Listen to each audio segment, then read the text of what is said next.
What is the Firefighters Memorial Trust? It's a trust that's been set up to record, firstly, and then remember, pay tribute to anybody in the fire service who has died in the course of their duties. And I try to not use the word firefighters because we have people in our records who are Mhm. not necessarily firefighters. A classic example would be a non-uniformed photographer who died Ah, as a result of an explosion. He happened to be an ex sub officer in the right. service, but he was employed as a civilian photographer. And so it's not just about firefighters as a group now. And it's really about look, if we don't do it, nobody else is doing it. And perhaps they're remembered locally, but they're not being remembered nationally. And as local memory fades, sadly, so too does that memory from of a local death. So we want to try and keep it very much there on a daily basis, that people understand that the fire service is a profession where people give their lives. So does this outdate the work that the Fire Brigade Union does? Because I want to keep our conversation for the context of everyone that is brand new to the fire service, thinking of coming into it, and also the general public that listen in as well. Like, how does that differ from the union? Does this predate it? I'm not saying that we shouldn't have more and more organizations focusing on what is a very, very pertinent part of our history, but some people might go there and believe that that is the place for the records, because that's what, when I went to the Arboretum recently and people said, oh yeah, I read about that through the union. I'm like, yeah, the union promote it, and again, there are other unions other than just the FBU, but this is I thought this predated that. It absolutely does predate it. Now we work very very closely with the FBU. Mhm. In fact, we provide them with a lot of the information that they use, or they come to me for verification. So their Okay. red plaque scheme, which is a great scheme, has got some pretty tight rules about it, and is very much based on local initiative Okay. and fundraising and what goes on there. So we are very much aware of the scheme, and in our book of remembrance, there are links across to their listing for the red plaque. So we work together. We're without any, without doubt, the FBU supports what we do Mhm. very strongly. Um, and we've been fortunate to get grants from their lottery fund, for instance. Okay. We work very closely with the FBU, but it is a separate thing, and we do predate the work that we're doing predates the FBU's Because there's project. a lot of places where the records only seem to go back to like the 70s, like 1978, 77, something like that. Whereas I think your records go way back further than that. I was looking at some of the government websites, and also I think the unions, they've got like 120 something, 122 listed. I think it only goes back to like 78, isn't it? But obviously, the Fire and Rescue Service has been around far longer than that.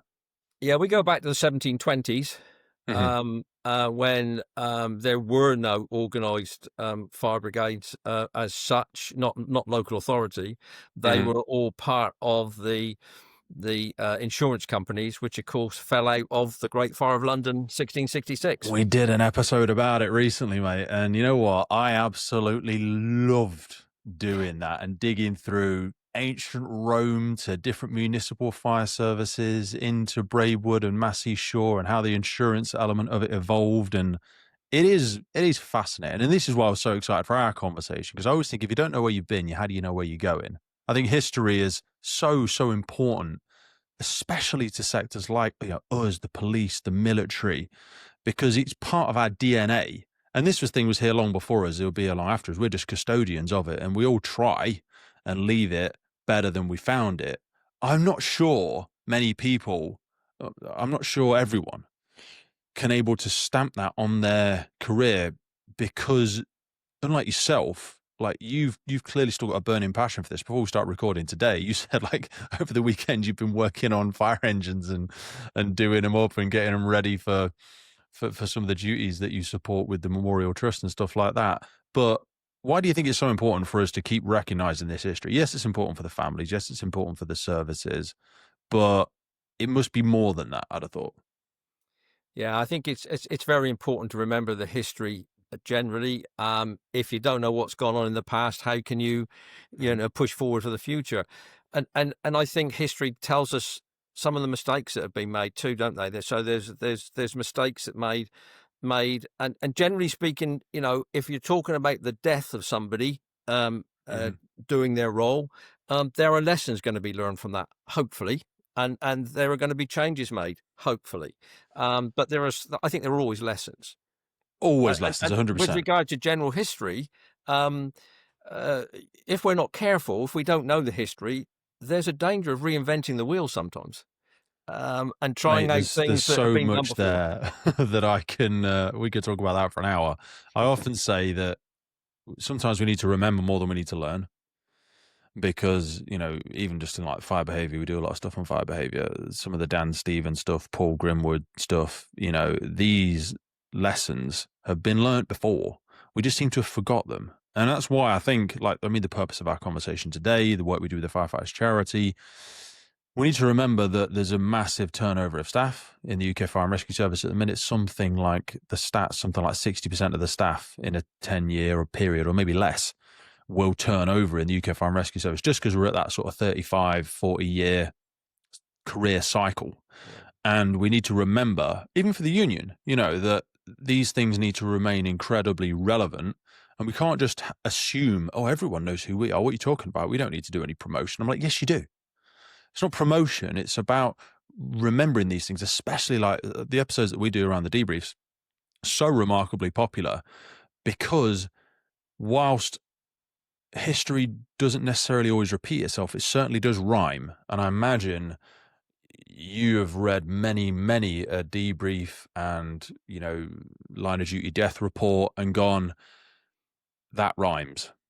Do you know what I mean? And that's not to say, oh, stupid person, stupid firefighter didn't know what they're doing, incompetent. It's never to say that, but it's to go, what part did we as a sector have to play in this, and what do we need to push hard with? The big ones get legislative changes or policy changes, or we bring out echo boards or guidelines, or there's a health and safety executive legislative change that happens. But so many of the times when we want to get into what went wrong, it's very difficult because people can sometimes see that overly curious approach to be one of accusation that the individual has done something wrong. So how do you sort of square that circle in your mind when you see some of the fatalities, some of the losses that you see across your career and now still working in the sector, very much so with the Memorial Trust? Yeah, I think it's about remembering, but I think it's also about reminding. I Okay. mean, we need to be reminded of things that have happened before. Hmm. I think in today's society, I think we've become um, a race that's become uh, almost fearful of litigation rather than the Hmm. truth. Yeah. And I think sometimes there are instruments that work against us. The data protection, in particular, Hmm. frustrates me no end when I'm doing research. Um, Yes. uh, Me too. I understand the good of it, but it's also, I think it's destroying history. Mm. Um, our way that we digitize everything Hmm. worries me. As a fire service researcher generally, but in particular for the trust, I can very often go to incredibly well written, very full reports, um, and papers where a great deal of detail is put there, and you can sit and you can study this. I'm not so sure today we are keeping the records or making them accessible to people to be No. able to learn and move forward. So I think we've changed, and there's lots of great things that have come about from the changes. Hmm. Uh, there was a time in the British Fire Service when, and I'm being a bit critical here, where there was throw out history. We Okay. don't want to be reminded of the past. I was once told that the photographs of fires were seen to be a failure. They're a failure because the fire should have been prevented in the first place, was the answer given to me. And I just can't sign up to that, to be honest with you. Accidents will happen, fires will happen, Yeah. no matter what we do to prevent them. Humans are beautifully imperfect beings. And also in today's distractible world and the mental load that's placed on general members of society and financial stresses and life stresses, they're gonna make mistakes. And that's okay, because that's why the fire service was invented. It is that big insurance policy for the imperfectness of us as human beings. And that includes us. You know, that includes us as members of society that just so happen to work in the emergency services of that same society. Yeah, but then I think if you then say, if you add on to that and you say, like, take all those photographs off the wall or that room, those are past failures we're displaying here. Then you're destroying history. You're destroying some of the an instrument to remind people of what can happen. But that happened. There were a lot of headquarters around the country and stations where Oh yeah, the new seen it on broom my own. came in and destroyed it all.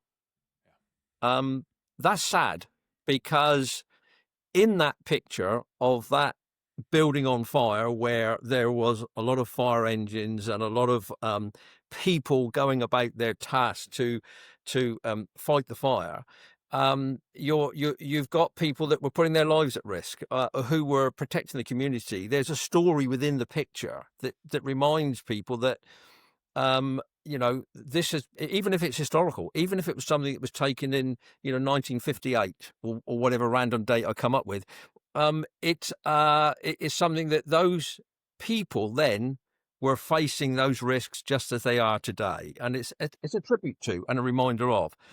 Okay, we can't live in a museum. I accept that. We can't live in a place like that, but we can usefully include history in, I think, today's service, because I think it instills a certain amount of pride as well, and tradition. 1,000%. I think often when it's done, it's sometimes done. I remember, not so long ago, in a service not too far away from where I live and work, they started replacing a lot of the photos because a lot of them had listed names underneath, even if it was old watch photos, and it said fireman Alan House or something like that. Yeah. And that was just a reflection of the time. Sometimes institutions generally try and rewrite history. It's not that they're like trying to update facts. They're reshaping memory to fit a narrative that's more comfortable or flattering, because the societal norms have changed of today. But it was what it was. We're not. That's not too dissimilar from people pulling down statues and saying we shouldn't teach people about Nazis in schools. And I'm getting off down a rabbit hole here. I promise we'll drag us back in a minute. But I'm like, evil exists in the world. Accidents exist in the world. Shielding people from it or pretending that it didn't exist or didn't happen, I think escalates risk tremendously, especially with the lack of exposure that a lot of fire and rescue service individuals will have these days, because the world has, in certain frameworks, become a safer place. We need to be more focused on the history. We need to be more interested in the lessons that have already been learned. I think it was a Churchill one, wasn't it? Where it's like, if we don't learn from history, we're doomed to repeat it. Absolutely. And we need to remember those things. You've hit a spot with me with regard to the term fireman and firewoman. Okay, hit me. And I'm absolutely adamant in my work for the trust, and my work historically. I give a lot of talks on the history of the fire service, and I always tell people in the beginning, I'm going to use the terms that were relevant at the time of the period of time I'm talking about. Now, when I'm recording somebody who died in the course of their duties, that person would have been proud of the fact that they were a fireman or a firewoman, because those were the titles of the time. And I have been challenged, and the trust has been challenged, as to why we recalled the old ranks and role titles. Mhm. Um, and I absolutely insist that you cannot rewrite history, as you've just said. And those people, when they died at that moment in time, had that title. And I believe genuinely they were very proud of that title. You Mhm. know, when I joined, I was a fireman. And Just it's was as what it simple was. as that. It's okay. Are you aware of the Um, Overton window? Say again? The Overton window. Right, go on. So this is what this is. So the Overton window is a term that's used for a range of ideas or behaviors that society currently considers acceptable or sensible or worth discussing. Anything outside of that is often dismissed as too extreme, taboo, ridiculous, until over time, cultural shifts move the window. So comedians are a great example. They operate on the outskirts of the Overton window. They point at things and go, "Hey, has anybody seen this? It's a bit ridiculous, isn't it?" You know, that's what a comedian does. They point to the edge of the Overton window, like issues around smoking in public, same-sex marriage, mental health awareness, gender norms and differences, and all that sort of stuff. That is what the Overton window is. And I think when we go around trying to whitewash history, that is what people do, because this is where a podcast is a little bit different, because leaders will communicate way inside the Overton window, scared of stepping on any cultural landmines. And then we overly sterilize it to the point where listening to leaders, we just think it's fake sometimes. My words, not yours. But Mm. I say to people, you shouldn't be applying the Overton window of today. You can't stamp that framework like a cookie cutter on the past and then throw away everything that doesn't fit inside it, because it was a totally different time. You know, it's just so very different. The things my mum and dad did when they were kids, you know, they were great people and they still are alive, you know, but like the way they were treated or the language they used was just different. It was just very, very different. And I think, just sorry to tap dance on that moment for a minute, but I just think it's so important that we do honor what it was and what they did, because otherwise you're saying they were wrong. You know, if I'd have joined 50 years ago, I'd have proudly taken on the role of fireman, and I'd have been really proud of it. That Yeah, doesn't mean I still think that's an appropriate term today, because correct. everything's changed. Yeah, Do you know what I mean? But don't sit there and pretend. If you were in that position, you would have, with the same cultural influences, with the same upbringing, with this, you'd have done exactly the same. All of us, everybody listening to this, you'd have done yeah, exactly the same, and you'd have yeah. seen no wrong with it. So don't sit on your, White House, um, tower today and throw stones at the past, because you did exactly the same thing. Yeah, because if we move aside from the gender issue, if you start changing people's titles, Yeah. whether you want to use the term rank or role or whatever, it's a title. We would be removing ancient titles like inspector, Yeah. and superintendent, Yeah. uh, corporals. Yeah. These were all titles that were used historically in Hmm. the fire service. Yeah. When individual fire brigades created their own rules, their own titles. I mean, one Oh, of the God. most common names used in the past for what is now a chief fire officer was a captain. They were called the captain. Yep. Very common. They didn't hold a military rank. They weren't a naval captain, but the term captain was used in that way. So Yep. I believe absolutely that the trust stance and my stance is that you record what you've got. The biggest headache for me is when that change took place, when the term firefighter came in to replace fireman and Hmm. firewoman, is because it happened differently around the country. So you reach a very fine line as to which one I should be using when I refer to this person. Yeah, and then like you say, you take your eyes off what you're trying to optimize for, Yeah, the true, celebration of the career that they had and what they yeah, did. yeah, So we've kind of been teasing it there and alluding to it, but I've because we've had, met each other before, and Jerry and a lot of people speak so highly of you.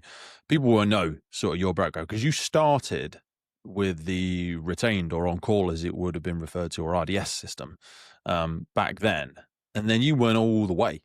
You went all the way through to senior leadership team in Hampshire. Like, what was the sort of playbook when you joined? What was your first interpretations of the fire and rescue service? Yeah, I joined it retained in a small village station in the New Forest. I just had this magnetic attraction to want to do that. At the time, I was apprentice in the motor trade as a panel beater and paint sprayer. But I very quickly realised that having become retained, just how much I liked this. I Mm. liked what it was. Poorly paid in those days. You certainly didn't get. You certainly didn't have people coming into it for the pay. No. It was just one of those community things you did in the village, and very often an individual fire station was full of family members, because it was Mm. just something that individual families did. I very quickly realised that I wanted to go into become a whole-time fireman, as it Mhm. was. Because I lived fairly close to Southampton, and they had a very well-known brigade, I joined them whole time. Mhm. But I continued to do my retained activities as well. So I was whole time in one brigade, the Southampton City Brigade, and I was whole time with Hampshire Fire Service. Mhm. I think it was very much a community thing. It was you gave your time, your family gave their time for you to be doing it, Mhm. and you had to fight to get onto to ride the fire appliance. You had to fight because of everybody was so keen. You had so many people. Oh, still the Not case like now, mate. today. I Not did it like for today. 10 years when I joined, and it was, sprinting down to the station as fast as you could. When I first joined, just for my 18th birthday, I used to ride a Yamaha DTR 125, and I would have firefighters up my arse, like in their cars, nearly nipping at my back thing. And I remember a couple of times. I remember my old watch manager dropped his motorbike on its side. It slid past the fire station one day because he was desperately trying to get down in the winter.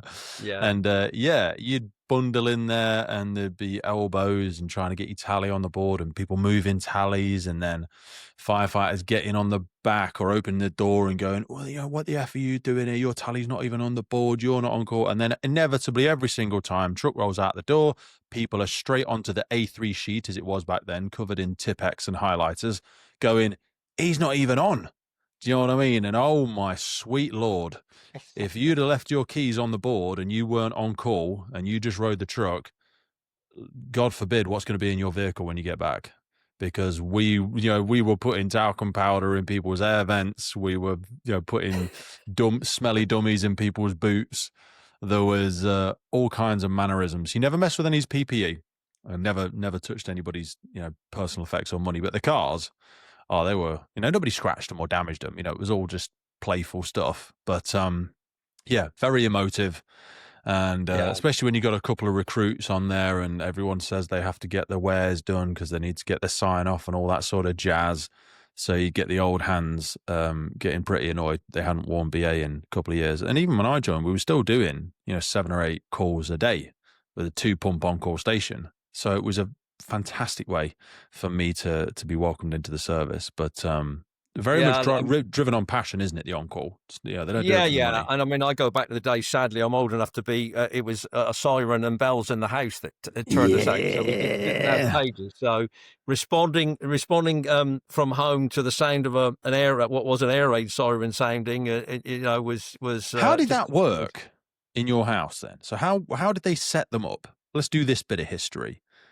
So Well, you what happened responded was, to a fire call. How did you respond? well, when Go you real became detail as you could. when you became retained, Yeah. effectively there was an order then placed with the GPO, General Post Office, Mhm. and they would physically put a bell in your house in the location of your choice. Love it. And when there was a call, the call would go through to the station, and depending on the service, the receiving end might be slightly different. But I certainly in my time it was GPO teleprinters, and you would have a single strip of paper come out with everything printed on this. So the fire control would take a call, they would select the station, they would send a message to the station which activated the teleprinter, activated the siren between 7 in the morning and 11 o'clock at night. Mm-hmm. And at the same time, you had a bell that would operate 13 bursts in a minute. and you would have So this was this a very normal loud bell? bell. Was it like a Pelton wheel bell? Was it what sort of bell was it you actually had in your house? I'm It sorry, I'm was getting like into mine. a miniature version of a fire carillon bell. It was Okay.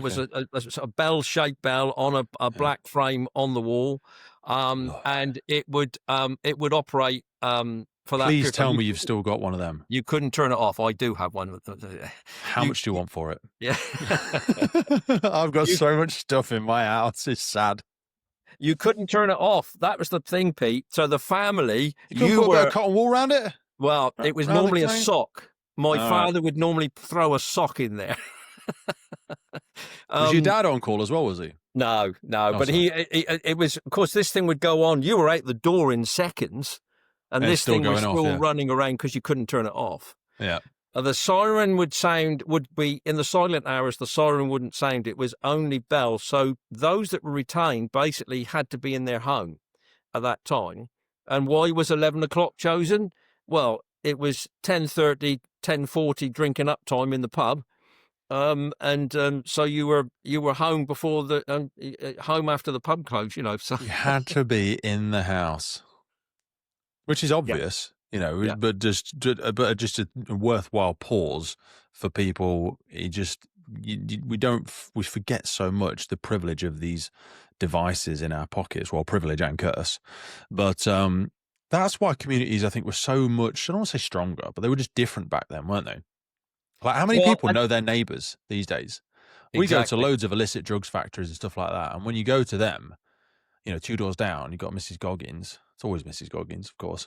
And she's like, I had no idea. And you're like, yeah, because we don't know our neighbors. You just don't know them anymore, do you? You don't pop over the fence, have them around for tea, share a barbecue. Society's very different now. Yeah, the whole village would know when there was a call, and they knew that the local fireman would be responding on push bikes or Sprinting down the running or street or whatever, yeah. and they would do things like open gates or hold the community knew who their firemen were, that they had a call, they were going on a call. I mean, it was part of certainly smaller village life. I mean, it happened in the towns as well, because they were still sirens right up until 71, 72, 3 period. That's that's when the very first pagers came in. I remember for me, it was, of course, pager. And we used a Ramsdac, I think, system it was back then. And I many times running down in my swim shorts because I would swim every morning, and I'd just put the alerter on the side of the pool near the emergency exit. And then every now and again, obviously, it would go off. You just hop straight out of the pool, staff let you out the emergency exit, and off you go, just sprinting through town in your trainers and your swim shorts. But I'm sure that was just me. So And it was like the size of a brick on the side of your belt. I mean, it wasn't those small ones you've got today. It was a large thing that you had to plug in and charge. So by the side of your bed or something, you'd have this big black box, and you'd drop the pager in the top, and that would then keep it charged up for when the call came in. So when did you join the whole time service? 1970. 1970. So how long would you have been in at that point? I was in my third year then of being retained. Okay. Then joined, and Southampton as a city brigade was fantastic. 4 stations, lots of big risk around. I was at the what they called central station, and we were the busy station. The days of pump escapes and emergency tenders and wonderful. How many firemen on the watch? We had then about 13, I think it was 13 or 14. Okay, so it still wasn't a massive station. I know at the central it was station a in the service I'm at, it was like 5-bay station. But you'd cross crew. Yeah, the ET and the TLs were driver only crewed. So you would be driving through the streets as a driver only often, unless you had a full watch. You always had a full watch on overtime nights and days, but Of course. but yeah. I mean, if you were the emergency tender driver, if it went out of area, it would go with a crew of 4 or 5. But if you were responding within the city, you went with one person. So what context were you given around historical elements of the fire service when you joined? Were they still talking about the fire guards and the fire watchers of World War II, or like what did you? Because you've been a historian for a great deal of time. Like, when did that fascination with that side of the job come in for you? I think the fascination for me came because I was always interested in history. It was one of my favourites at school, and I was just curious. I wanted to know more. I wanted to learn. I wanted to be a good member of the service, and I wanted to learn. So I was one of those sad individuals that would, read the drill book from cover to cover because everybody was issued with an individual drill book. I read the manuals. I could quote paragraphs and pages from the manuals. I subscribed to Fire magazine, which was the magazine of the time. It was the internet of the time. You went to Fire magazine because that's where you got your information about. Some would argue it still is, but Hmm? there is a lot of magazines out there now, and even they Yeah, are all going electronic. We work yeah, with a lot of them because they're sort of seeing that this is another version of media now. But yeah. I think, so my interest just rose. Do you know what? I was also very lucky. I was lucky to serve with guys that served during World War II, served in the NFS. And I would just love to sit and talk to them and drag out of them their stories. And I think come that, on, Alan, take us a walk down memory lane. So, and also we've done it already. I don't want to stop us because there's lots of people listening. We don't want to get into the love of TLAs, 3-letter acronyms, and all that sort of stuff. So, National Fire Service. Talk to us about National Fire Service, what it was. Make no assumptions of me or the listener. Talk to me like I'm a 12-year-old member of the public. so the National Fire Service was formed on the 18th of August, 1941. Jesus, Prior exactly. to, It wasn't the 17th. it I was the thought 18th. I had the 17th written down. Sorry. It was one of the fastest pieces of legislation ever to pass through Parliament. Okay. And after the war, they actually found that it was perhaps done, it wasn't legal because they hadn't followed all the processes. But that's a Love little it. aside for you. Typical birth of the fire service. But it had to come about because prior to the outbreak of World War II, you had the 1938 Fire Brigade Act. That was the first act that decided that the fire services around the country had to operate differently. That there had to be some rules and some standardization because hitherto anybody could set up a fire brigade. So many villages had their own parish fire brigade. Mm-hmm. The 1938 Act took away the right for anybody below a rural district council to operate a fire brigade. So they designated who could because be it a fire was authority. like patchwork, wasn't it? There was loads of cracks. There were local and voluntary. Some towns were well funded. There was a couple of professional brigades. Others had volunteers. That's when there was the sort of informal bucket brigades, really. Then and Yeah, those and there was elements, no standards. yeah, No standards, you see, Pete. One fire brigade, individual fire brigade, could refuse to operate outside its area, so they wouldn't necessarily go and help another one, or they'd only do it if there was a payment. It was that crude. It really was. But also, even if they did that, there was such variation, like you say, in standardization. They would have hoses that wouldn't connect to each other, command structures that didn't work. I wonder Well, if the hoses is probably the only one. That's harsh. I was going to say it's the only one thing we've managed to nail. But and even then, I think we went in the wrong direction. I think everybody should have gone Storks couplings, personally. But we went with the instantaneous, didn't we? Well, we went the way we did, and that's it. But you're right. I mean, because individual brigades then they didn't have the internet or they didn't have technology to be able to go to. They bought from travelling salesmen, and depending on what part of the country you were in, the chief officer might have gone to a conference somewhere, and you saw the fire industry putting stuff on display. Mm-hmm. And they bought a particular type of thread of a particular size, or they bought hydrants from water companies in an area who chose to use different types of hydrants.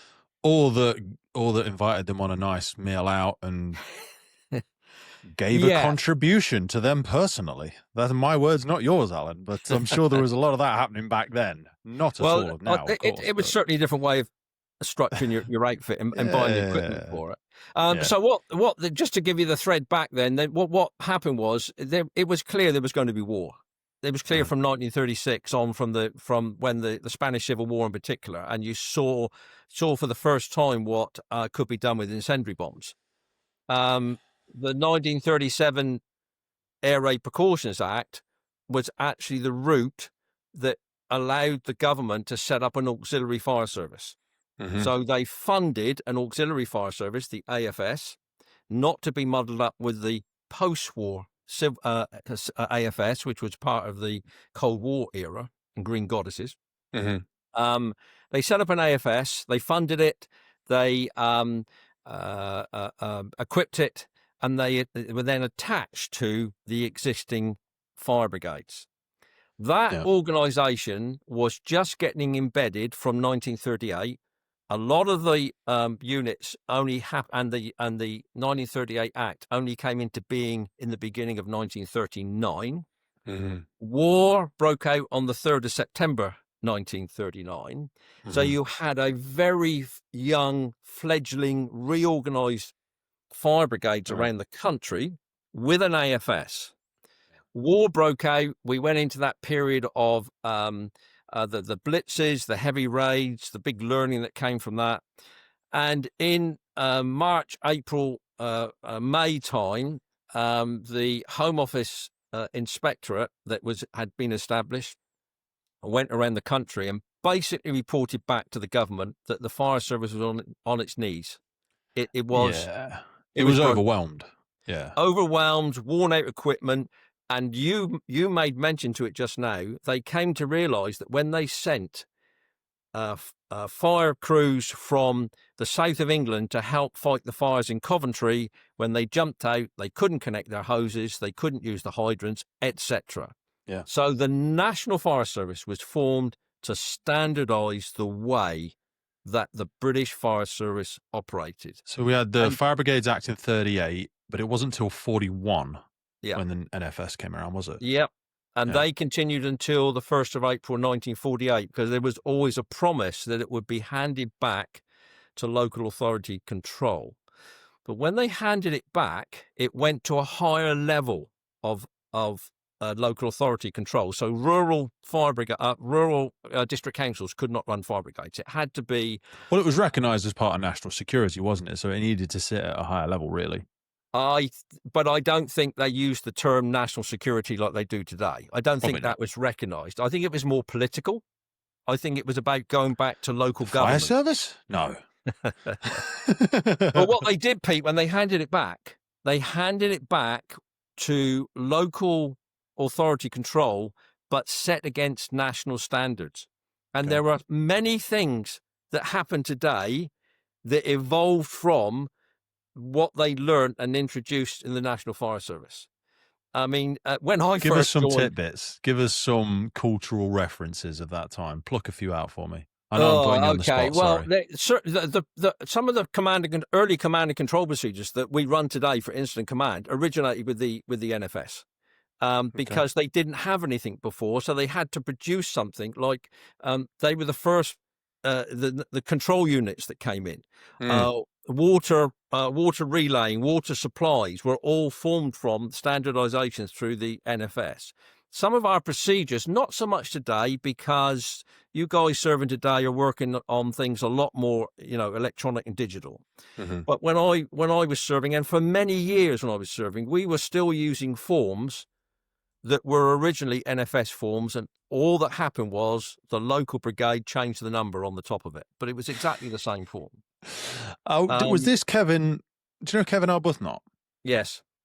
Yeah, I'm not. I think this was before his time, but I think he was telling me about his contribution. He didn't do it all, of course, but he had contributions to trying to create some standardized national command structure stuff. We had Kevin on a little while ago. Lovely bloke. Yeah, he led the very successful project initiative that came out of the then Chief Fire Officers Association to introduce. I think I'm getting lost in my timelines. That was much later, I think. Sorry. Yeah, it was. It was a lot later. Apologies. On. Yeah. So yeah.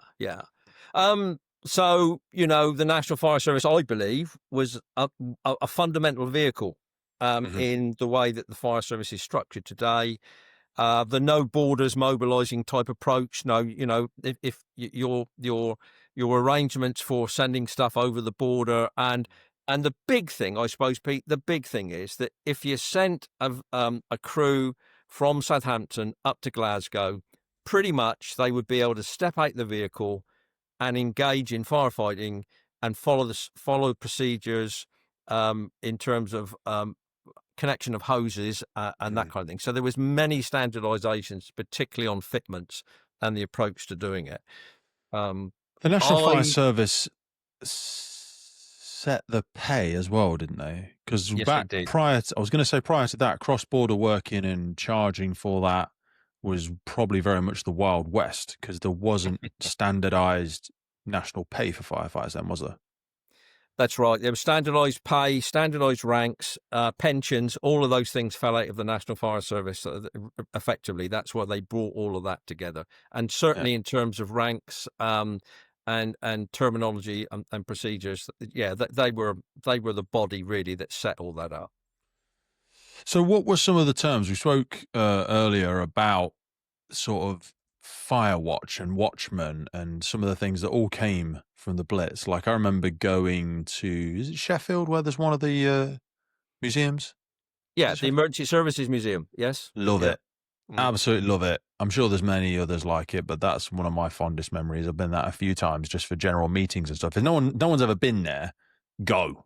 Because it is an old firehouse. I think it's got a 3-floor pole drop still. Is it 3 or 4 floors? Yeah, I think they have. Yeah. And you can see, as you say, it's an old fire station. All the little offices and all that sort of jazz. But again, you see the sort of fire watch boxes and all this sort of stuff. Like, because they would be positioned, because they had little points on top of them. I'm assuming they were crane lifted onto the top of buildings. Yeah.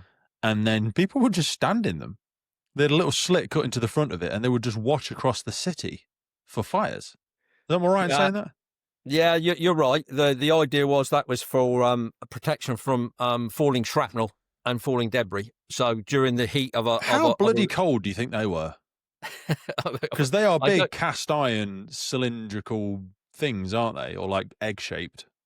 Yeah, I don't think they were big. They were a conical shape. They were craned in position. They were designed for protection. They weren't actually designed to be the place from which you did your fire watching, because once you needed protection, everybody knew pretty much that you had a raid going on and the stuff was coming down. So it was there were many people killed by falling shrapnel. Whatever you send up in the sky to try and bring down an aircraft, at some point it's got to come down, apart from the aircraft itself and the stuff it might be dropping. So those were the fire watchers. So you had the government decided they needed to do something to provide extra protection and to try and take the load off of the fire brigades of the time, the fire service. So they put a compulsory order out to say that all men and women of an age bracket had to register and report for either fire watching duties or for what became known as the fire guard. They were originally known as supplementary fire parties, sometimes incorrectly called street fire parties. Okay. They were not part of the fire service. They were part of the civil defence organisation, and they worked in support of the fire service, trying to deal with all the thousands of incendiary bombs that were being dropped. So they were pretty crudely equipped with a stirrup pump, buckets of sand. They had a lightweight helmet, a civilian helmet that wasn't as robust as the steel helmets that the military and the civil defence services wore. Their job, stirrup pumps. God. Yep. Do you think there's many stirrup pumps still around? I think we just got rid of all of ours because we are still using them for chimney fires. Some brigades are still using them for chimney fires. Okay. Definitely. So for people that don't know, Google it. Stirrup pump's like it's a positive displacement pump, effectively, isn't it? It's just an up and down. Looks like a bike pump. That's a bicycle pump is the way I describe it when I'm talking to somebody. Yeah, so that's what it looks like. And it's just got one-way valves inside it that work by displacing the water and blah, blah, blah, blah. But it would just squirty out the end of it. Hard work over a long period of time. And they don't move a massive volume of water, to be fair. So they'd have stirrup pumps and sand.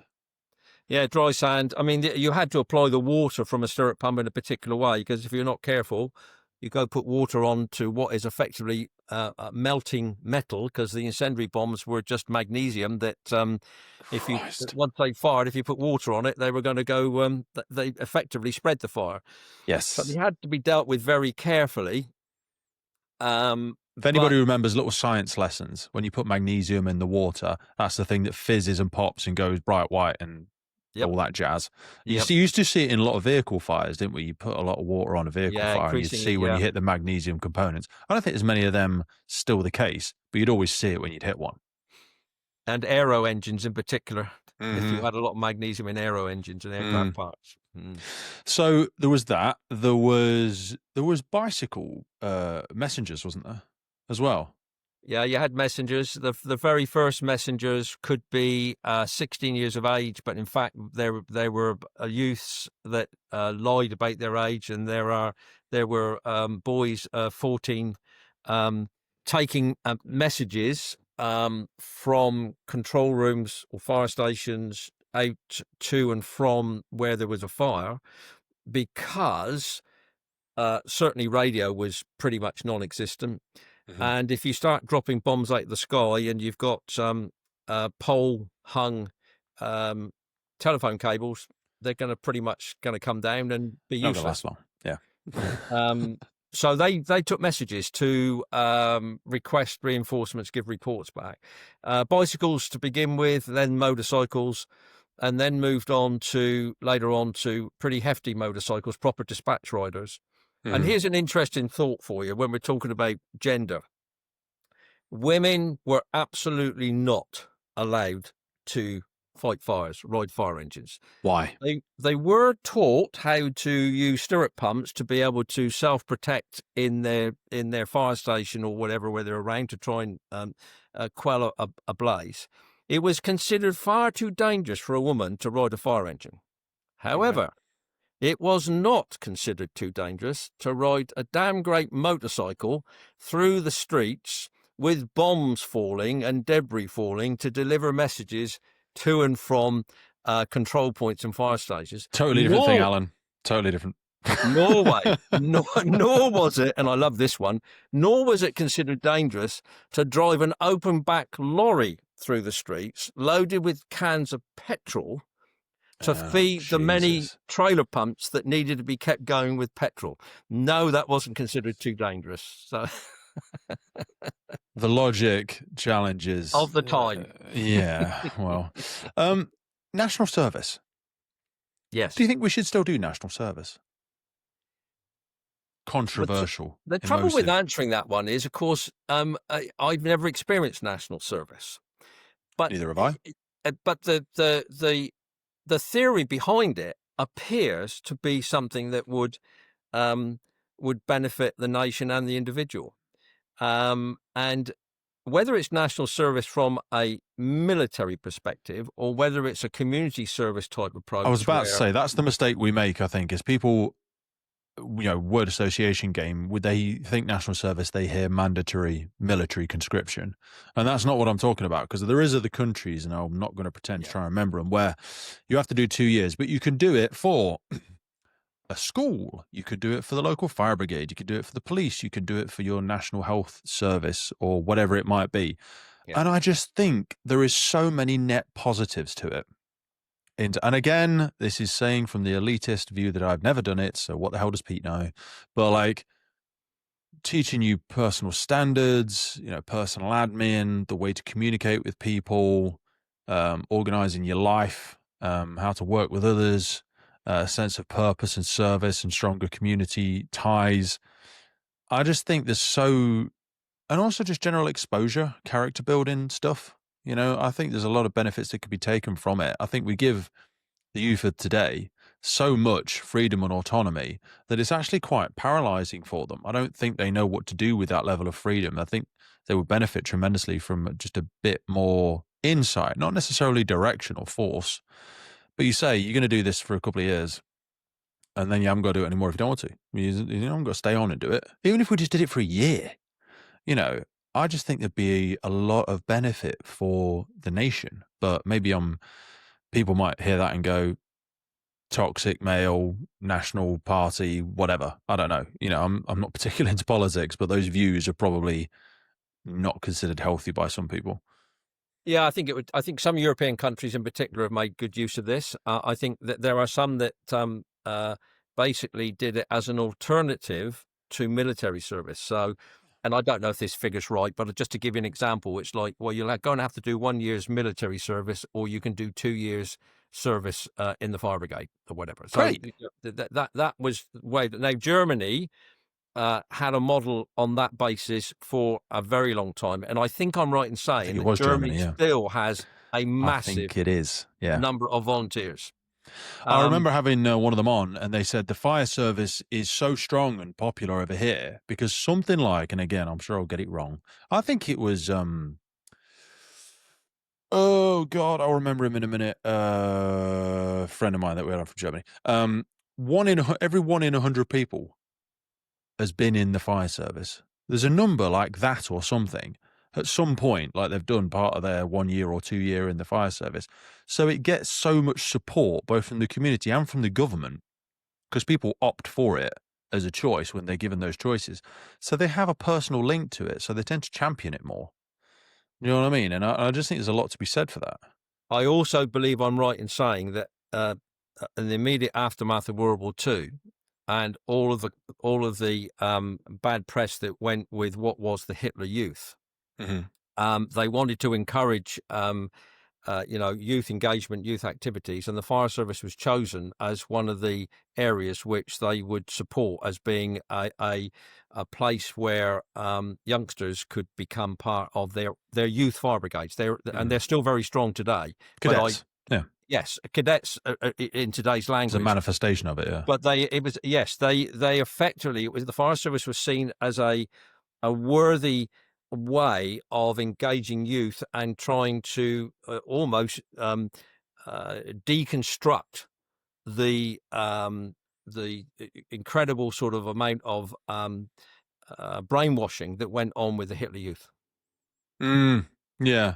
Well, the poison's in the dose, and that sort of influence on a young person can be manipulated for bad means. But I don't think that's a justification for getting rid of it completely, because conscription ended in the 60s, didn't it? Or might have been 1960 actually. Yeah. It was the early 60s, to say that. So take us back to your career.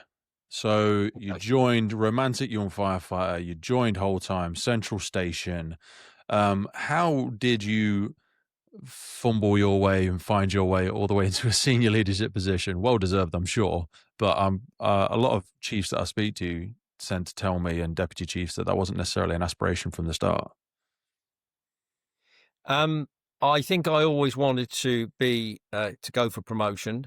Okay. And it was very, very structured then, Pete, with what you had to do. There was like an apprenticeship, really.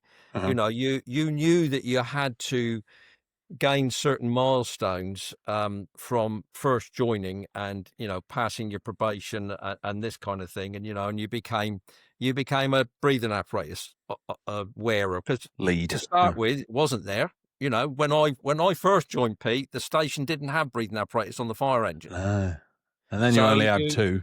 So you went through that. So you knew you had that. Then you became a driver, and you started to build this career path.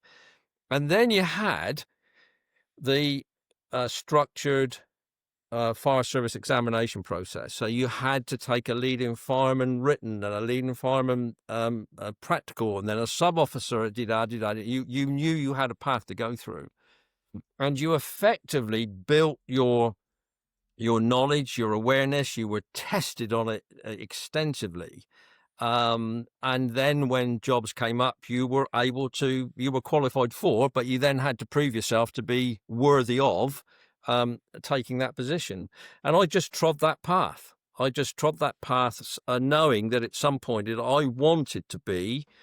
My first ambition was to be the officer in charge of a station.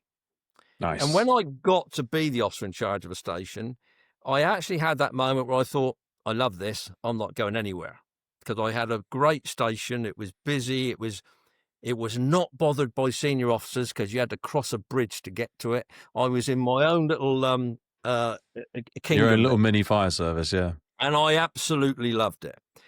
But ambition was still there, so I got on the path, and I wanted to go higher and higher, and then I wanted to be a divisional commander. In the days when there were such things, and yeah, I achieved Take that. me back for a second. Sorry, I don't want to pause. Sorry to interrupt, but when you did your examinations, I know you just sort of commonly refer to them as the fireman examinations boards and all of those sorts of things. But some of the stuff that was studied then, I think, has really fallen off the sort of spectrum. I mean, there was the firemanship exams, but even they had, elements of fire behavior, appliances, ladders, hose drills, a lot of things that we see today. You also did some elementary physics and chemistry though, didn't you? And Yes, then there was a big focus on building construction as well, if memory serves. yes, there was. How So you much had, of that has lasted the test of time? yeah, I think it's changed. I mean, I think, like everything else, there were things. If you take the drill book, Mhm, everybody that joined was given a personal copy of the drill book. mhm, You could only it's got the name drill book, but it had a lot more in there than mhm, drills, as it were, and it was something you could refer to. You knew you were going to be questioned on it as a young buck member of the mhm, service. Um, But you could also refer to it if you'd forgotten something or you weren't sure about something. You could refer to it, and mhm. go through that. And funnily enough, I gave a copy to a senior member of the service recently who didn't even know what I was talking about, and I then handed that over. The manuals were, I say, a complete set. So you had a manual built entirely around building construction, Yeah. around Manuals of chemistry, firemanship. I've manual got them all over firemanship, there. Yeah. as they were known. And you had this whole set. And I and many of my colleagues worked hard to buy them. You could buy them on a loan scheme, and you could, I think you can still get them from the IFE, yeah, but probably, but not the same, are they? they've been revised. Yeah. They were produced by the Home Office, so they went through the Fire Service Inspectorate, so they had some standardisation. So if I was reading something on building construction down in Hampshire, it was the same thing that was being read by somebody that was in Sheffield Wherever, Manchester, or Manchester, Leicestershire, whatever. Nottingham, wherever, up in Scotland. You got on that, but you had to learn them. You because you were going to be examined on them. Mhm, Absolutely, you had a written exam first of all. Was absolutely, you had to write a lot of words to cover the subject, and they mhm, were in chemistry, water supplies, you name it, everything that was mhm. deemed then to be part of a firefighter's job. But is it not now though? Because like there was elements on pressures, heat transfer, and Bernoulli equations and stuff like that. And I appreciate some people don't like to get too far into it, and they can think it's quite elitist. Perhaps it lends itself more to people with a different neurodivergence, perhaps more of an academic background.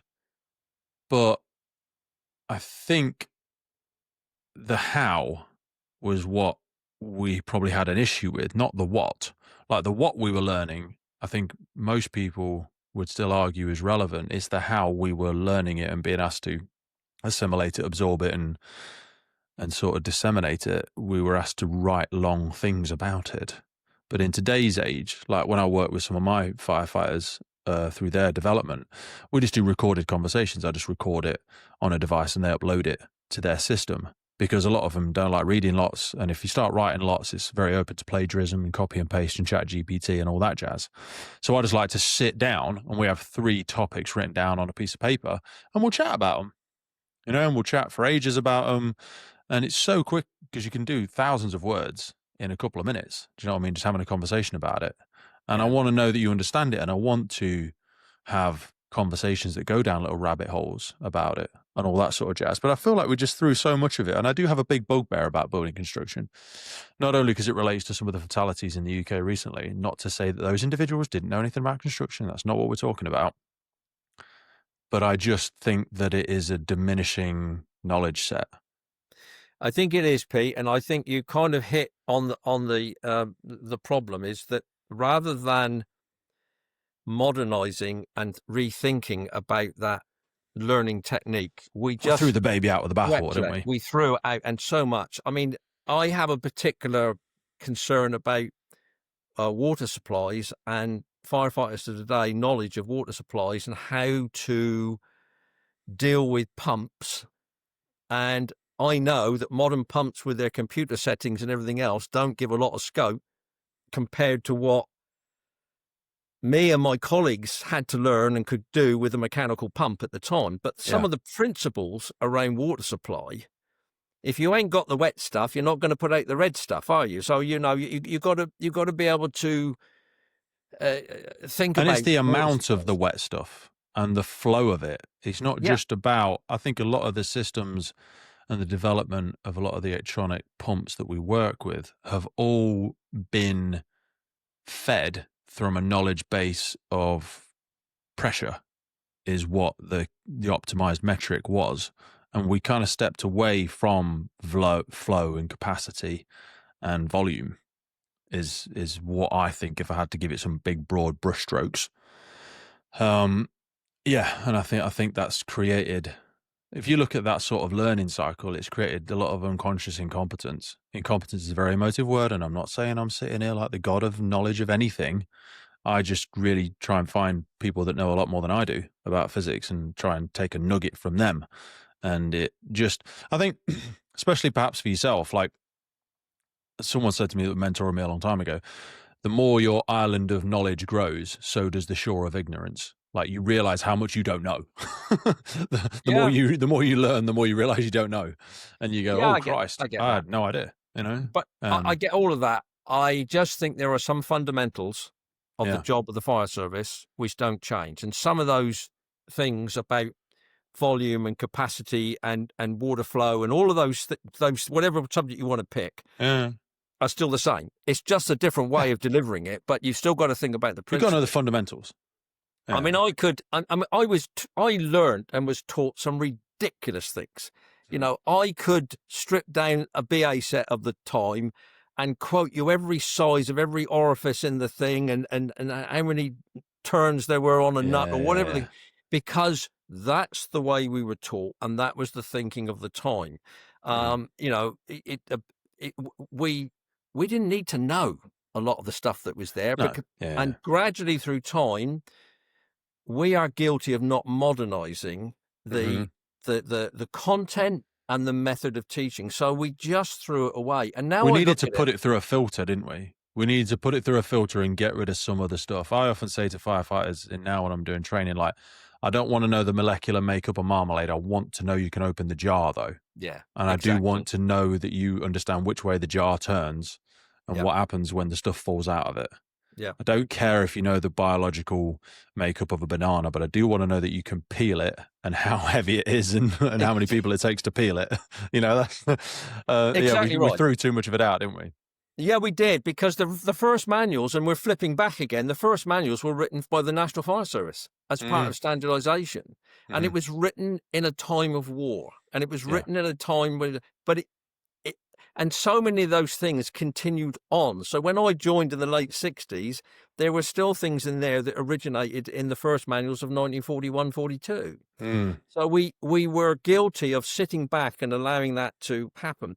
Plus, I think advancement in technology, vehicles and equipment is much faster today than it was in the early days of my career. Exponential. The speed of development is extraordinary. Crazy. Yeah, absolutely. But there are still some principles that are the same. Yes. You know, why do I get the impression, let me emphasize the impression, why do I get the impression that there is a greater reluctance today for firefighters to go into buildings to fight fires? Okay. I pose that as a question. That's all. I That's think from we've what I been see. scared to death about decontamination. Yes, I think the poison's in the dose.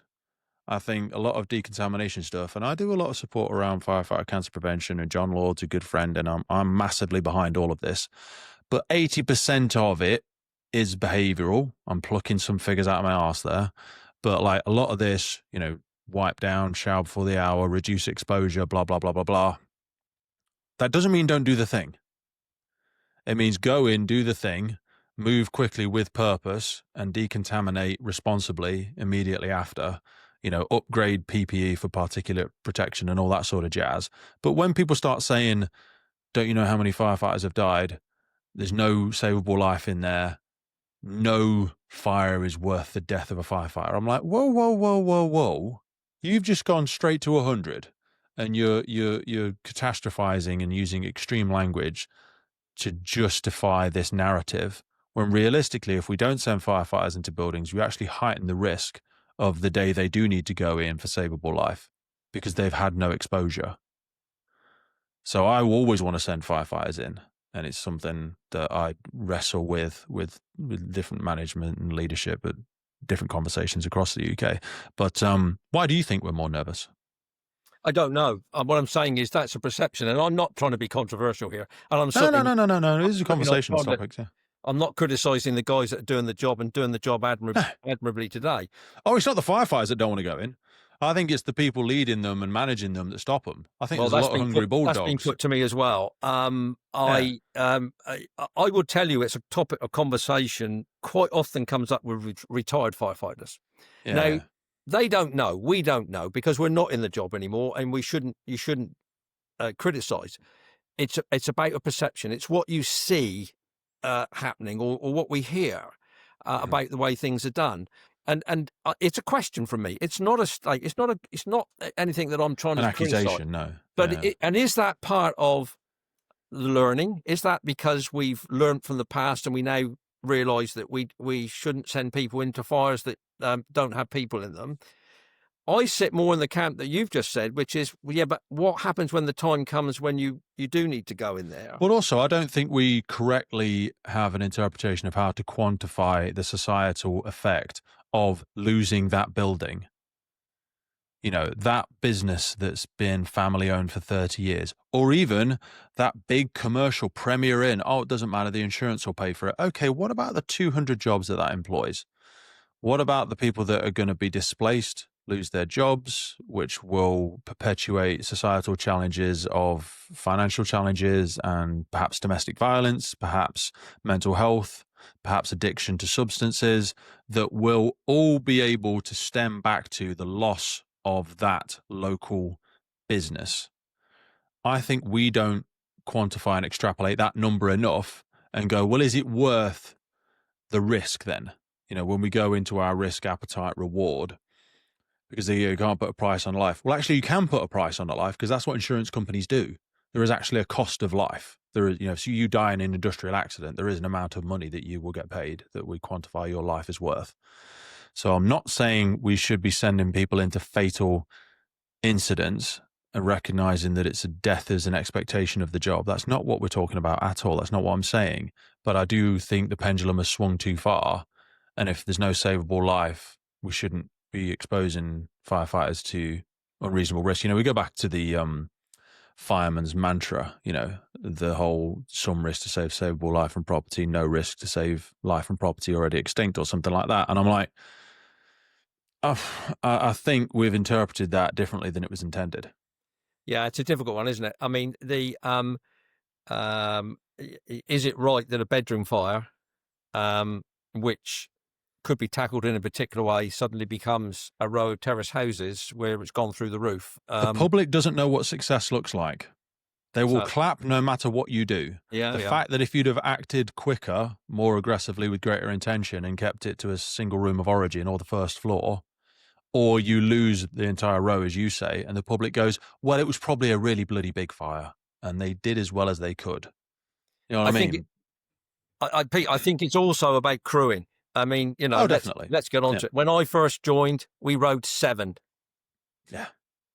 And so when the guys arrive today and they're crewing with perhaps maximum of 4, and between them and the next station, there's 3 stations off the run because of crewing, and then we've got to wait for that station much further away to come in, who've only got 4. Yeah, I get that. I understand that. I mean, these are all factors that need to be put into the bundle, don't they? To Yeah. say, well, what's changed? But you took me down the path of saying, well, what did you do with your path? I mean, it was a different era. We did study. I mean, we generally it was 4 or 5 crewing, but you could crew up to 7 on when you had the people on the fire stations to do it. Hmm. Yeah, and that's a conversation I was having with the National BA Challenge when I was down there recently, because they still run their scenarios with fives. And that conversation of, if we're trying to aid and inform best practice for national breathing apparatus, is one micro example of firefighting. Should we be now doing it with crews of 4? Because what is the realistic expectation of how many crews are riding fives anymore, aside Yes. from tactical response vehicles or variable response vehicles or whatever we refer to them as? Yeah. Anyway, so when you moved your way through, as I drag us back out of that rabbit hole, you moved your way into a senior leadership position. Talk to me about recognition of staff membering, because you reference the early frustrations around the lean away from recognizing history. Well, that's all well and good when you're not in a position to influence it. But how did you, when did you first come in contact with the Memorial Trust? I knew of the Memorial Trust in around, I suppose, around 2000, something like that. But it was very much a London-focused trust, and the original trust was really focused on London firefighters. Mm-hmm. So I became more involved in 2003 when it became the National Firefighter Memorial, and it had evolved then to recognising all United Kingdom firefighters. Okay. So when you first started getting involved in that, how did it perpetuate or support your belief now in a senior leadership position of being able to better recognize the sacrifices of the past? Did you, seek to support that within service, or was it very much just a passion project? No, I mean, I don't think there's anybody in the country, whatever their position is in the organisation, who doesn't verbally support what the trust does, and doesn't everybody would want to recognise. Yeah, but everybody can say that stuff. Like, actions speak louder than words. Everybody clapped for the emergency services during COVID, but we're still facing the greatest financial challenges that we've ever had because Yeah, of lack of funding through local government. Do you know what I mean? It matters what we do, not just what we say, doesn't it? yeah, it does. But I guess what we are as a trust, we're a trust that gets forgotten if we're not in bright lights at a particular time. So if somebody has lost their lives in the course of their duties, then the trust becomes known, but probably only with that particular group. That they become aware of us, Hmm. and it's we perhaps are forgotten elsewhere. Yeah. Um, the FBU does a great job of reminding people that we exist in their Firefighter magazine, and they will Hmm. regularly put things up. And the May the 4th Firefighters Day is Hmm. remembered and promoted. So you get that. Um, we will get attendance at our national service of remembrance. Um, It's it's a never mix. very much publicly put out there, though. I mean, even in local services, members of senior leadership tend to go. If you're part of a guard of honor, you probably know about it. But I'd been in well over a decade before I ever even learned about it. Like, just unpick some of the national stuff and also the locations. We've got St. Paul's Cathedral, the National Memorial Arboretum. Tell us about where these things are located, and again, in plain English, just lay out how the structure of the year works. Yeah, it's a difficult one. So we're not in St Paul's Cathedral, and Mhm. we cannot. We've only ever had the one service in St Paul's Cathedral, and I think that was £10,000 to make use of the cathedral. So we Yikes! we have always used when we've done them in Was that London. privately owned? Why do we have to pay for that? I can't answer that. I don't know how that works. Clearly they've got to survive, and there's they have a structure. But it's St Paul Cathedral for us as a small independent trust would be unaffordable. We use churches That doesn't seem very fair. close to close to Yeah. because it's not actually in the cathedral, the memorial in London. It's in Carter Garden, which is adjacent to you immediately across the road from the cathedral. Always had good support. I'm sure the fire minister could change that with the swoosh of a pen if there wonder. were appetite. My words, not yours, but I think that's almost offensive. Not my word. So we have moved our annual service of remembrance to the National Memorial Arboretum in Staffordshire, which is equally beautiful. Amazing sight. Amazing what a beautiful sight. Yeah. And a plug here for them. If anybody listening to this, just go there for a day out, even if you can't go to the mile. That is absolutely beautiful. What else is based there? Because there's a lot of military context as well, isn't there? I don't think unless you've been there, you understand exactly what's there. And I, I include myself on that. Until I went, I had no idea what it was. Phenomenal. It's gorgeous. Someone, I don't know, government, military, whoever. That is a beautiful sight. Yeah, beautiful sight. Very well run as well. Managed by the Royal British Legion now. It's where the National Armed Forces Memorial is. If you don't go to anything else, go and look at that. It's just gorgeous. Yeah, absolutely gorgeous. I had the privilege of being there this year, and the talks, the hospitality, the almost like shivers that you get from the structure of the day. It's a really emotional experience. And I think, excuse the pun, would really relight people's fires around the passion and purpose that the sector has. Because we can so get caught up on our own silos and local challenges, can't we? We forget that we're part of something so much bigger. Yeah. What we try to do is to hang on to and promote some of our past traditions and ceremony at that event. So that's why we invite the ceremonial teams and the standard bearers, and we put some colour and pageantry into it because I think we've become almost the custodians of some of that tradition and ceremony, which has been forgotten in individual fire and rescue services. And long may that continue. We do that. You asked about people being invited and everything else. Well, it's a very difficult area. That's why we run, if you like, 2 events per year. Well, it must be a low bar because I got invited, Alan. So, I mean, I don't know if we're scraping the barrel these years or what, but it is, Pete, it's absolutely open to everybody to come. Yes, and what we have to do is, we are a small independent trust. We have to rely upon invitations going to fire and rescue services. They go to fire and rescue services in the hope that the fire and rescue services will want to promote it or field representatives, and either of any position in the service, by the way, and their ceremonial teams. And that's what we do. We leave it to the fire and rescue services to try and do that. How is it funded? It is funded entirely from the trust funds, and we are. And that receives no government funding, does it? No. It's independent. Important no point funding. to point, because it is all contributions. Yes, each fire and rescue services makes a very small contribution to us annually. Okay. And all of them? We rely upon fundraising. We're not going to name names, but do all of them do it? Yes.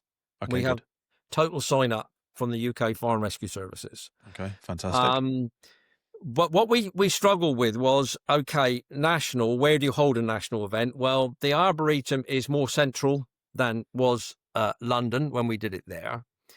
There are better and it's on-site nicer. facilities. It's easier to park, and it's beautiful. Better facilities altogether. Yeah, it's better. Yeah. But what we wanted to do was to still give some local ownership, and that's why we promote Firefighters Memorial Day as being the 4th of May, in the hope that each fire station or each fire service premises could hold a moment of silence at midday to remember all those who have given their lives, but also all of those who have been injured. We rarely talk about the people who have been injured doing their job, including those who can no longer continue their chosen career path because of it.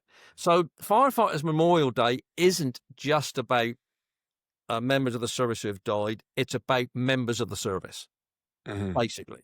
And it's a reminder to the public who see a parade out in front of a fire station that the fire service exists, that they're there, that the men and women are there to protect their community.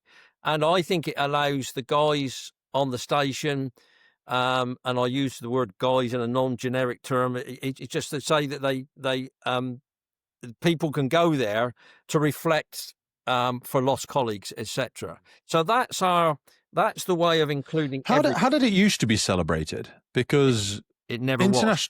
I was going to say International Firefighters Day was originally Feast of St. Florian, wasn't it? Yeah, That so only came in the 2000s. yeah, but St. Florian Day has been recognised across many countries, particularly Europe, for centuries, years. Well, and years. he was a Christian martyr, patron. He was a Roman soldier. Yeah, yeah, it was made into a Christian thing, though, wasn't it? Yeah, if you go to a lot of fire stations, particularly in Germany, Austria, and around there, you'll quite often find a St. Florian on the wall of the fire station. I've got a lovely coin, and it's got the thing on the back of it. Yeah. And but I've got a St. Florian helmet en route as well. But again, the people might have issues with that because of religious context and blah blah blah. So we then that's why we called it a different thing. That's why we called it. But it's the same day, basically. Yeah, and Australia celebrated big time too that day because of a number of firefighters they lost in bushfires. Yeah, it was 5 firefighters in. It was a bushfire. Where was it? Do you remember? I think it was the Black Friday one, wasn't it? I can't remember. I'm not. It was in sure. Victoria, Australia. I can't remember, yeah, but there was 5 firefighters that were lost in a bushfire. So yeah, they went big on it during that one. So it's May the 4th. Sorry, I just wanted to unpick because people might be thinking in their heads, why May the 4th? Well, that's the May the 4th one. The other one we've kind of settled on the first Monday in September, so the date actually moves. Mm-hmm. Where we try to have a service remembrance. It's open to families to come. It's open to anybody to come, to be honest with you. Mm-hmm. But like everything else, we are, as a trust, now struggling with the cost of that event. Mm-hmm. It's an expensive event to lay on with the way that we're doing it. And the Board of Trustees have got a conversation to take place in January where they have to make we have some choices and we have to make some decisions. Has it got any entrepreneurial people? I know you're one of them because even though you're aversion to technology, you actually got the online book of remembrance is kind of your project, isn't it? And we'll talk about that in a minute. But like, has it explored ways? I'm sure it's explored many ways. I'm not trying to be the person that tries to recommend things like condescendingly, but like, what ways is there for it to sustain itself beyond asking for more contribution? I mean, again, if the ministers and the members of sort of politics are willing to stand there and clap for us, I'm sure some contribution to the thing that actually remembers it wouldn't go amiss. But aside from more government funding, what other ways have we considered trying to draw funding other than awareness and stuff like this? Our next board meeting is dedicated to a complete day to discuss exactly that. Okay. Because I don't have answers to give you now, but we have to find more ways. What we've done so far has worked so far for us. Okay. Yeah. But we have also reached a time where we are running out of space to put names on the memorial in London. Mm-hmm. And our memorial garden at the Arboretum is desperately in need of re-landscaping and changes, and those are going to be significant sums of money. Yeah. So I guess we've been able. Is there any reason it doesn't? And again, I'm not trying to get into the next meeting, but like joining forces with other fire and rescue service bodies, but you also don't want it to become politicized or diluted into any particular union or any particular charity. It really does and should stand without any other clouded purpose. It should be enough of a recognition in itself. But these are real world challenges. Finance is difficult. They are real world challenges. We work very hard not to have any conflict or detrimental influence on the likes of the Firefighters Charity. Mm-hmm. We work very closely with them. We wouldn't want to run any initiatives that impact with them. Mm-hmm. We would love it if we could come up with a scheme, and we are looking at schemes at the moment of. Are you aware of the Blue Light Foundation? I am aware of the Blue Light Foundation, but it's not one that we've had a conversation with. I have a lot of conversations with them, and they give large sums of money predominantly to the police and the military. But they were at the emergency services show again this year, and they're looking to get more involved in fire. They're supporting a couple of the causes, 9/11 stair climb that we're doing next year, and a couple of other things. But anyway, I don't want Well, to get into that. we would love to do that. We would love stations if they could adopt us as a chosen charity. We're also going to be looking at a scheme Controversial. where we're there's other charities that want to be involved. I don't disagree with you, mate, but yeah, it's you know, trying to answer your question, we're going to look at everything. We need to look at everything, including, is there a scheme which would allow each serving member of the fire service to give £1 a month or whatever into our pockets? A very, very small amount which wouldn't impact on anybody, but is there a vehicle that would allow that to happen? Our chairman, Colin Livett, is planning to do a motorcycle ride around the country, and he's going to be looking to try and get some of the I think I saw that motorbike, didn't I? Yes, you did. He has Beautiful, a very nice painted Harley Davidson. Yeah, funded by himself. I will just put in there, just so people don't get 100% don't get sensitive, but they're not taking liberties. He's looking to do a ride of some sort. No decisions made what, but with the support of the various motorcycle fire service affiliated motorcycle groups there are around the country. Early stages, but we see 2026 as a very important year for us to devise other ways to bring income in. I'm sure they'll be doing a lot of awareness about it, but I will pause there for a second and just ask you if you can provide me with an email address for him, and I will just shout out to people if their stations would like to facilitate an event to meet him, I imagine, and some people on an evening to give a donation to the Memorial Trust. I imagine I'm not speaking out of turn to say that there would be an appetite for that if people wanted to send an expression of interest. Absolutely, and I'll talk to you about that. And talk about that afterwards. We'll put some detail in below if people check the notes. Talk to me about the online book of remembrance. So the online book of remembrance was an initiative I came up with some years back, and we had an online book of remembrance, and then the company that hosted it went bust overnight, or closed down overnight. They didn't go bust. Let me correct myself. The leading person in the organisation sadly passed away, but overnight the servers were switched off without any notice, and lost the book completely. Everything had to start from scratch. Fortunately, how long did you scream for about that? Long time. The Firefighters charity also used the same company, and they also lost they had a different style of book. Oh God! But they lost theirs. So data needs to exist in 3 places, otherwise it doesn't exist at all. Absolutely. That was something I was taught a long time ago. There's 2 hard drives that plug into all of this stuff, and all of it also goes up to a server that's somewhere else, because technology, by going back to our talk about fire engines for a brief second, it will go wrong at times, folks. You need to have a backup, and something that backs up the backup is just one of them things. But anyway, massive frustration. We were fortunate that I kept a master of the list, so it didn't affect our awareness of it. So all of a sudden, the sad person that kept the records is celebrated. Yes, definitely. So I had that, and we've learned from that. We talked about learning earlier on, and we've learned from that. We now have our online book of remembrance up every day of the week, every day of the year. Whoever died on that calendar date is displayed at the front of the book. So at least once a year, one of the people that we commemorate, their name is there for people to see. Nice. Other than that, it then becomes a book to which families, researchers, anybody can go to.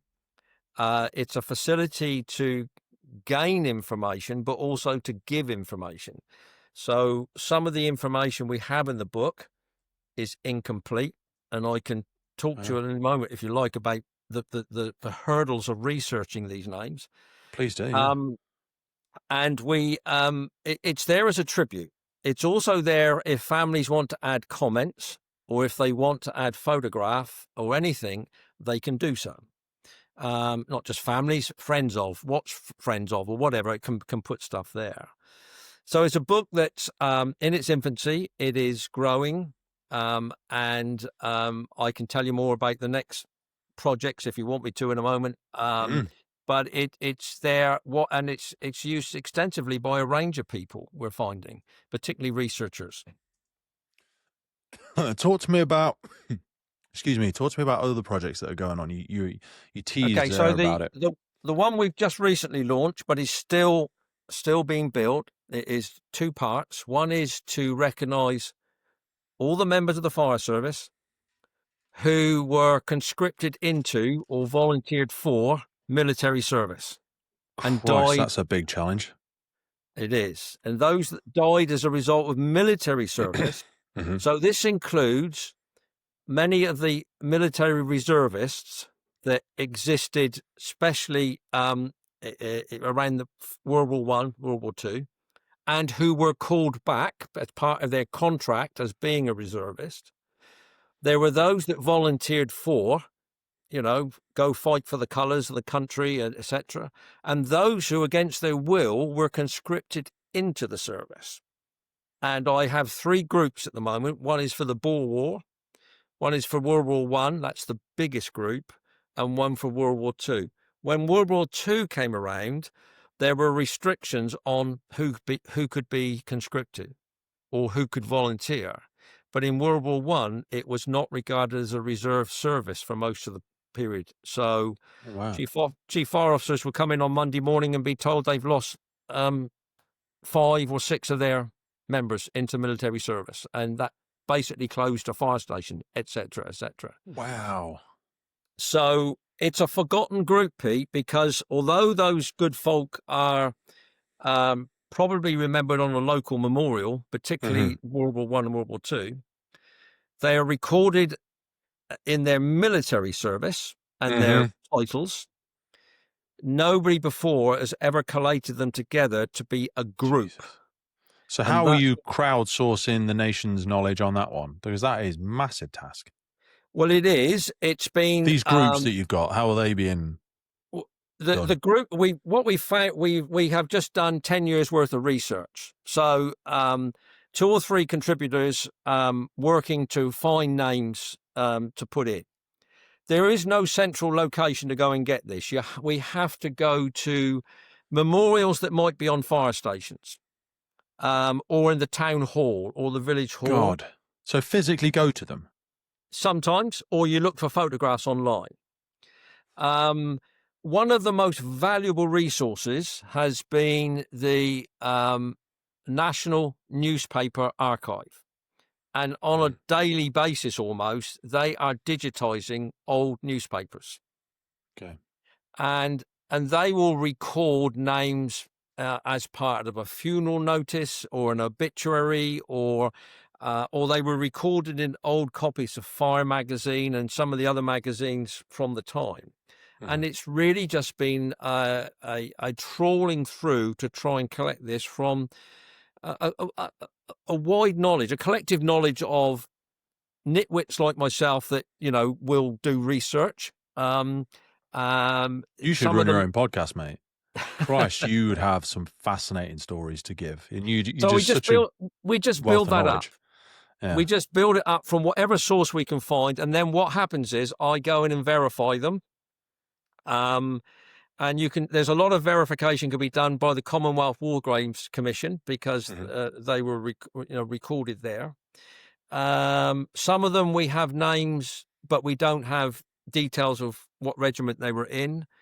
There's lots of routes that don't come up with anything, and what we're looking for, and it's all there on the in the Book of Remembrance. The whole story is there. What we're trying to do, we're asking people to tell us of anybody they know who's died in military service, but were prior to that a member of the fire service, and we will then take up the research. We will then go and do further. I sit for hours. My colleagues sit for hours. I've got two guys in particular that feed into this.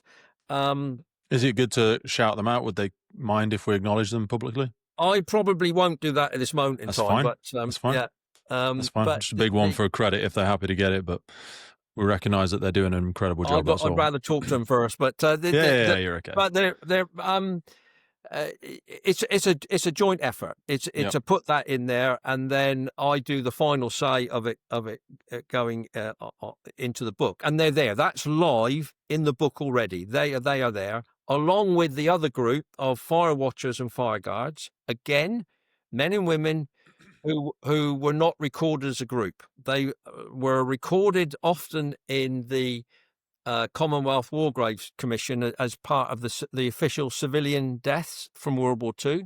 Okay. But what I've done now is I've grouped them so that they can be recognised as a group.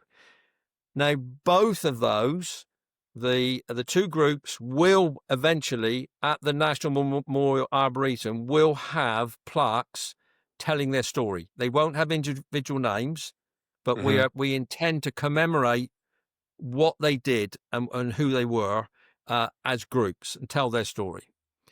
And then the final bit that we're going to do, which should go live by the end of this month or early December, Okay. is to try and record all of the memorials that exist around the country of any shape or form that Bloody hell. dedicated to the death of a member of the fire service. So, as you go around this country, there are individual memorials that have been put up to commemorate an explosion. Yep. Or it could be a very grand statue, one or two of them are, or a monument, right down to a brass plaque that has been put up in a fire station or in a church that records that their local members of the fire service died.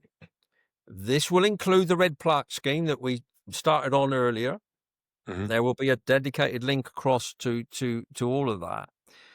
Nobody's done it before, and I'm determined that we've got to try and record, hopefully with a photograph, any memorial where it refers to a member of the service who has died, because I already know that some of these are in storage because the building they were on has been demolished. Oh, no. And put in storage. That. Yeah. Now, the serving members of the service can help me, because if they know of somewhere, I just worry about how many have already been chucked in skips. That's a worry. It is a worry. It is a worry. But do you know what? There are a lot, Pete, around the country. Some of them are in romantics that have pulled them out of skips and taken them home, not to steal them, but because it was sacrilege to throw them away in the first place. So those individuals can share them as well. Yeah. I mean, some of them are in cemeteries. Some of them were commemorative graves. And people that tended those and looked after them have long gone, and they don't know they exist. And I found some really sad-looking, overgrown, green-covered graves. Maybe, as we go into this, maybe a local station would want to adopt cleaning one up or doing something of that nature. You know, that's another stage of the whole process. There's a lot of memorial gardens on fire stations, isn't there? There are. And exactly that. That's the sort of thing we need to capture. We need to record, we need to put a photograph up, and we need to say why we're there.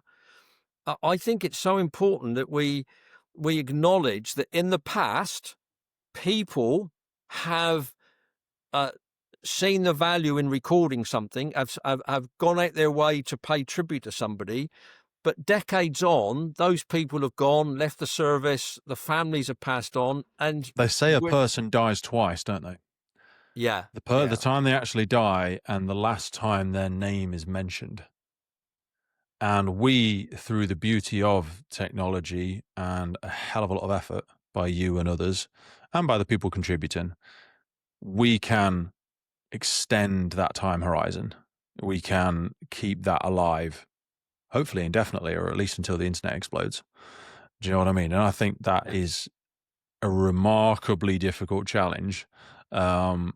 But one that is deserving of your time and anybody else's. That's huge, mate. I think, though, this is something that the fire service of today and retired members can own, because I think rather than walking past brass plaque they spot, or I remember they just drop a line to us and say, "Did you know this one exists?" I don't care how many times I get a duplication. You need an online submission form where they can put like what 3 words, location, name, small description, upload a photo if you want to. And then that can be put through to you and the team to validate or whatever. I think that in That's some currently form. being built, and when Nice. it will be launched shortly, I will make sure you personally get notification of that as well. Yeah, man. We'll put it out Um, there. it's one that I honestly believe we are doing something it's never been done before.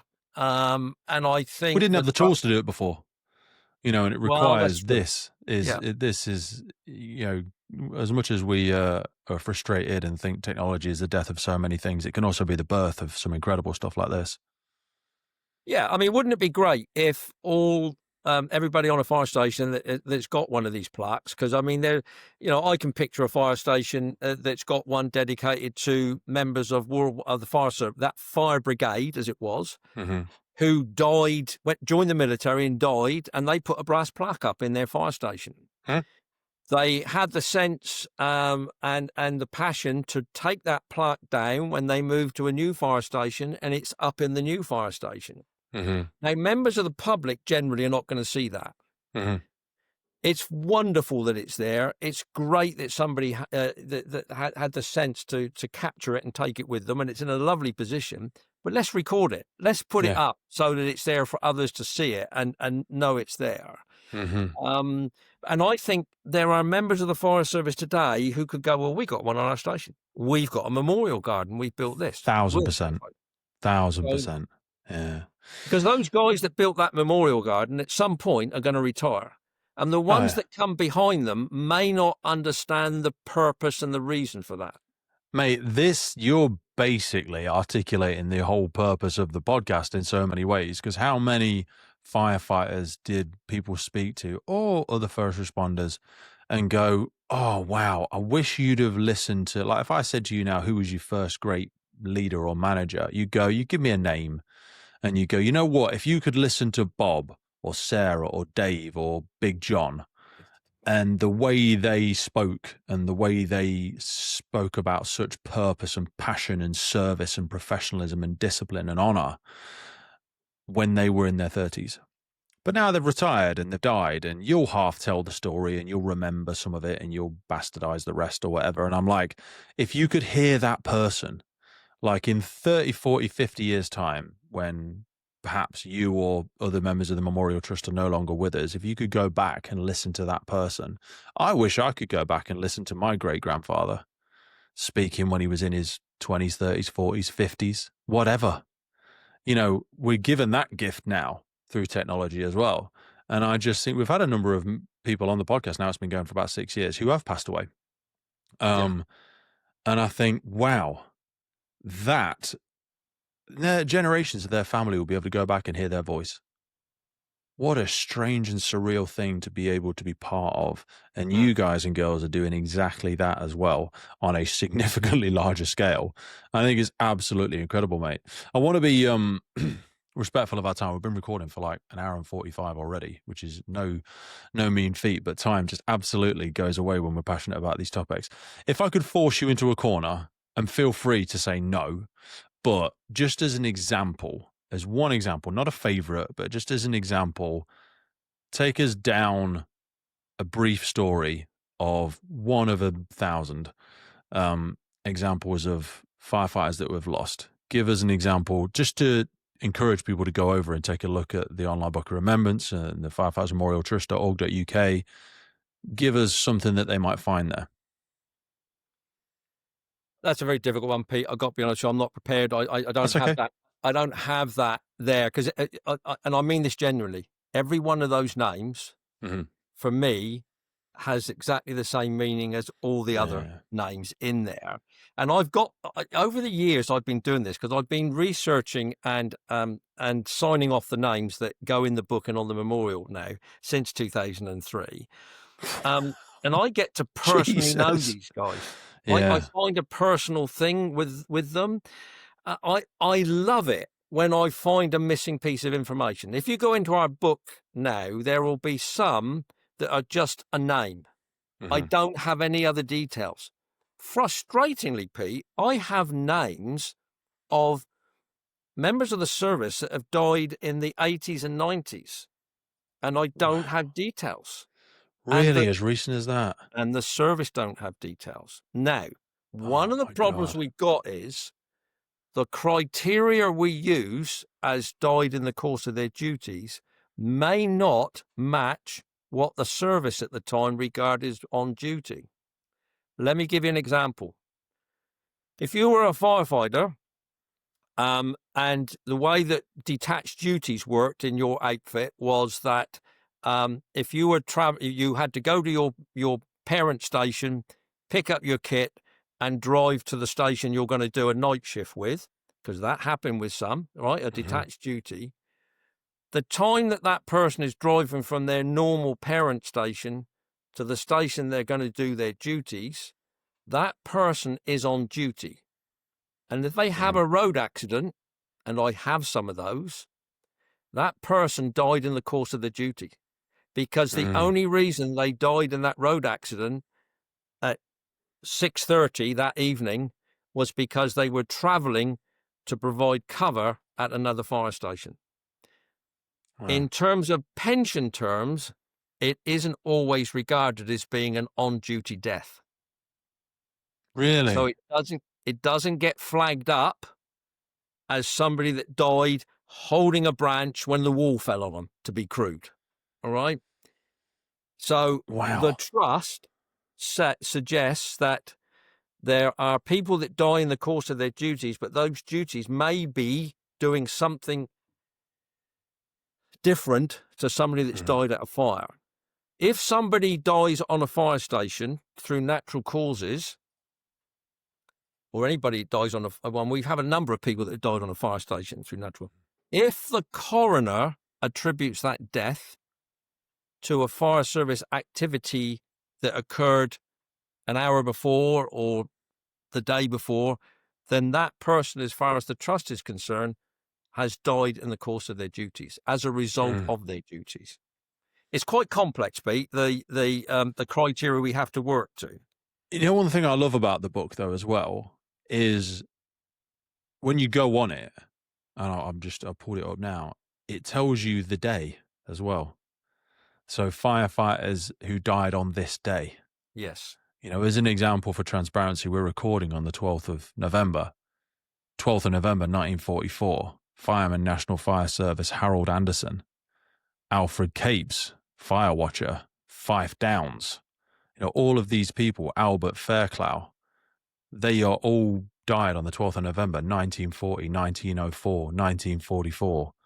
I think that is a fantastic feature of it, where it gives you that opportunity to go on there every day if you want to, and just recognize people and see and hear some of their story. That's a fantastic feature. I'd forgotten to mention it earlier. It's only when I pulled it up now. And do you know what you've just done? You have just made the hairs on the back of my neck and my arms stand up. Yeah. As you read that, even though I know it's there, when you read that out, because it fits in with what you said, people can die twice unless you remember their name.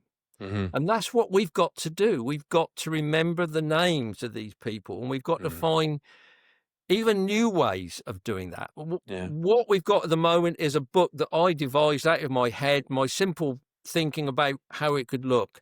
But no, it's great, mate. We need to build on it. And what I'd like people to do is to go, that date is wrong. That person died in this road, because sometimes I don't have a location of death, particularly during World War II.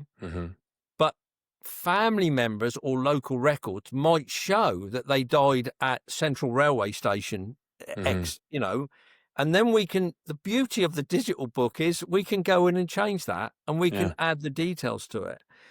So people can help me by looking at deaths in their area, because the book is searchable, as you know. You could put in, you want to know how many people have died in last a particular name, service. You can put in anything. And but then you're you right, can filling bring in those names gaps. up. Yeah. And You you can can go, go on the no, that names isn't to be right. added. So there's an element that people can look at that's currently under research. So as an example, exactly as you just said, John Edwards, leading fireman from Clerkenwell, 23rd of January 1974, killed in a road accident while travelling to a standby duty at Kentish Town Fire Station. Question is, was this an on-duty movement? Right. Do you know what I mean? Unverified Johnston, unknown rank, Lancashire, 28th of October 1989, taken ill whilst travelling between stations. All of this is just, Jesus, man. It is absolutely incredible. People can go on here, they can look at the listings from fire authority, service category, whether an auxiliary fire service, death in the military, a fire guard, a fire watcher, insurance fire brigades, military, national fire service, police fire brigades, salvage corps. It is just, you could spend days looking through this. It is such an I incredible do piece of work, mate. sometimes. I know you do, but it's such an incredible piece of work, mate, and it takes just a remarkably heavy lift to keep all of this going. Anyway, I dragged us back down that rabbit hole. For people that want to go and find out some more information, they'll just look under here. You'll see the links. So let's recall ourselves back, Alan. So pushing people first and foremost, Firefighters Memorial Trust.org.uk. Go and take a look there. Motorcycle. If you've got interest in supporting, being part of, getting some more awareness on that, we'll provide an email address below as well. We'll provide a LinkedIn link to yourself, Alan, or would you prefer an email, or would you prefer they go straight to the website? What's the best way for people to get in contact with yourself and The or best way Trust? to do that is to do it through the website, because I'm listed there under the archivist, and come straight through to me on that. So that's So the if they easiest go way. that and they click to the contact detail on the top right, there's the archivist at firefightersmemorial.org.uk. Alan's listed there. And then there's a general inquiries for the admin as well. Dude, I'm going to have a couple of follow-ups with you privately, because I've just like the debriefs and the incidents and the historical references. I'd love to have you back on at some point. I'm sure there's some other topics we could get down in some more compressed versions, 20, 30-minute conversations around some really pivotal things that I think would continue to draw work to the great work of the Firefighters Memorial Trust, yourself and many others that are involved. You know, we want to reference that there is a lot of people that are involved in this. It's not just a little passion project of your own. There's a great number of people that need to be recognised. If people want to go on the website, they can see all of the people and patrons that are involved in this, the trustees, the officers. It's a big movement of people, mate. I really, really appreciate your time today, brother, and I look forward to catching up with you again soon. Yeah, anytime, Pete. It's been a pleasure. Thanks very much Thank you, indeed. my friend. Thank you. Don't go.